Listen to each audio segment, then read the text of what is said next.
Setelah resmi dilantik, Direktur Utama Perusahaan Umum Daerah Perumda Pasar Kota Kendari, Saifuddin mulai bergerak cepat dengan melakukan peninjauan pasar tradisional, seperti yang dilakukan di Pasar Basah Mandonga, Selasa 18 Oktober 2022. Usai melakukan peninjauan, Saifuddin mengatakan kunjungan tersebut untuk mengetahui kondisi terkini pasar sebelum berakhirnya kontrak kerjasama antara Pemkot Kendari dan PT Kurnia pada Februari 2023 mendatang. Sehingga ketika pengolahan nanti, Perumda Pasar bisa menyusun program kerja dengan memperhatikan kondisi terkini Pasar Basah Mandonga. Selain melihat langsung kondisi pasar, Dirut Perumda juga menyempatkan bercengkrama dengan para pedagang mendengarkan langsung keluhan yang selama ini terjadi. Menurutnya ada beberapa keluhan pedagang terkait kondisi plafon khususnya los pedagang daging dan ikan yang mulai banyak rusak dan sistem drainase yang kurang baik, sehingga mengakibatkan bau yang mengganggu proses jual beli di pasar, serta keluhan-keluhan lainnya. Ia juga berharap para pedagang memberikan dukungan kepada Perumda Pasar sehingga penataan pasar bisa berjalan dengan baik. Mengingat katanya, Pasar Basah Mandonga merupakan pasar yang memiliki potensi besar dalam meningkatkan pendapatan asli daerah Kota Kendari. Kunjungan hari ini ke Pasar Basah Mandonga adalah untuk melihat kondisi Pasar Basah Mandonga sebelum berakhirnya kontrak PT Kurnia dengan pemerintah Kota Kendari, sehingga nanti Perumda Pasar dapat menyusun perencanaan terkait kegiatan-kegiatan apa yang perlu segera dilaksanakan dalam rangka mengaktifkan kegiatan penjualan atau mengaktifkan proses perdagangan di Pasar Mandonga untuk ke depannya.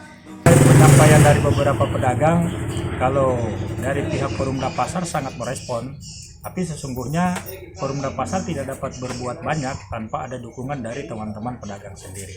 Nah, sehingga ke depannya kerjasama yang baik antara pihak Perumda Pasar dengan pedagang itu sangat penting, apalagi untuk melakukan penataan ke depannya.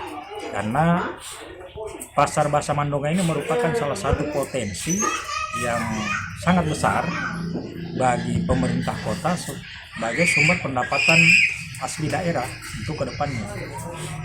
Dan dengan dikelolanya nanti secara maksimal Pasar Basah Mandonga ini, maka Perumda Pasar yakin bahwa untuk meraih target atau capaian penyetoran PAD, insya Allah kita pasti akan capai. Nah, hanya memang yang perlu saat ini adalah bagaimana pemerintah Kota Kendari membantu dalam hal melakukan pembenahan, khususnya kondisi bangunan dari Pasar Basah sendiri. Seperti tadi yang kita lihat, ada beberapa tempat yang memang butuh pembenahan. Ya, seperti misalnya palpon di los ikan kering maupun los daging.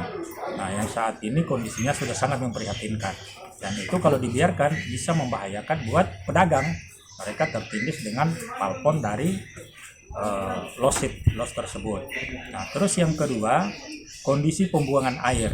Kondisi pembuangan air, baik itu yang ada di basement ataupun yang ada di sekitar jalan tempat parkiran, itu memang sangat perlu untuk segera diperbaiki sehingga air tidak tertampung. Nah, ini menyebabkan air yang tertampung ini masuk ke dalam basement. Nah, ini perlu segera dilakukan pembenahan. Ya, kalau keluhan dari teman-teman pedagang, yang pertama itu adalah persoalan sewa. Persoalan sewa yang sangat tinggi dari pengelola saat ini, sehingga pedagang tidak mampu ataupun sangat merasa berat, menjadi beban yang berat atas sewa tersebut.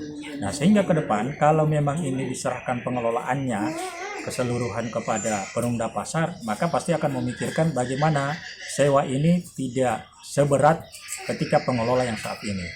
Dan tentunya kita akan lebih banyak memberikan pembiayaan atau sewa ini kita kembalikan untuk membiayai perbaikan sarana di pasar itu sendiri, sehingga apa yang diberikan oleh pedagang adalah kembali kepada pedagang. Nah, sehingga nantinya pedagang merasa bahwa apa yang selama ini kewajiban yang saya berikan tetap sesungguhnya kembali kepada saya untuk kepentingan saya. Ya, seperti itu. Sekedar informasi terkait pengelolaan Pasar Basah Mandonga, Pemkot Kendari sudah bersikap dengan mengeluarkan surat tanggal 6 Oktober 2022 tentang kemungkinan kerjasama tidak diperpanjang lagi dengan pihak PT Kurnia. Ditambah lagi DPRD Kota Kendari melalui Komisi 2 sudah bersikap tegas untuk tidak memperpanjang kontrak pengolahan pasar basah Mandonga dengan sejumlah pertimbangan dan menyarankan Pemkot Kendari untuk menyerahkan pengolahan pasar kepada Perumda Pasar. Dari Kota Lulo Kendari, ruang redaksi Sultra Lain mengabarkan untuk Anda.